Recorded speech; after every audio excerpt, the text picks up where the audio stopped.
The Barren Fig Tree, a meditation.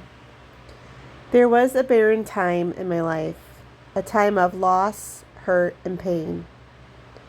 As I turned and looked at him inside of his car, I knew whatever he felt was gone. His eyes used to light up when he saw me. I loved his eyes. I loved this light and looked for affirmation and my worth in it. I'd gotten all of my worth wrapped up all around him. I can never quite remember a time I felt so crazy in love with another person. He never said it was over, but in my heart I knew it was. And I knew God was the reason. I just couldn't accept that. After all, God was the one who brought him into my life. Why would he heartlessly take him from me? I continued to look for signs. Did he change my name on his phone? Did he still have a picture of us together in his house? I asked him, "Are we over?" No answer I received. So I ended it. His vagueness was an arrow in my heart. And when it was over, my heart broke into a million jagged, tiny pieces at my feet. Over the next 3 years, I refused to accept that God no longer wanted him in my life. I put myself near him, and heartbreak after heartbreak shut my heart down completely.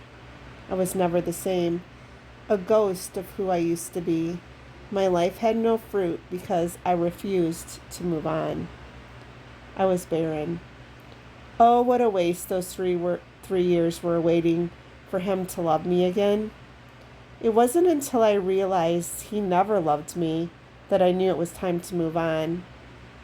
Oh, how I wish it only took me a year to produce fruit in my heart again. As Jesus says in the parable of the fig, "Sir, we should leave it one more year. Let me fertilize and cultivate it. Then let's see if it will produce fruit." It took me over 10 years to find my way back to the heart of God. The lesson I want to share with you is this. When God says let go, let go. When God says something is over, believe him, it is over. The damage that occurred in my heart for holding on took over 10 years to heal. Looking back now, I could see God was protecting me, and I am now thankful he took me out of that relationship. When God says something is over, trust me, it's over, and there is nothing you can do to bring it back to life.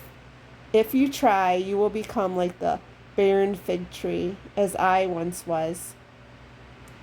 Believe me when I say God has the best in mind for you. I have the war wounds upon my heart as my witness. The scars are still there. So let God fertilize and cultivate your heart.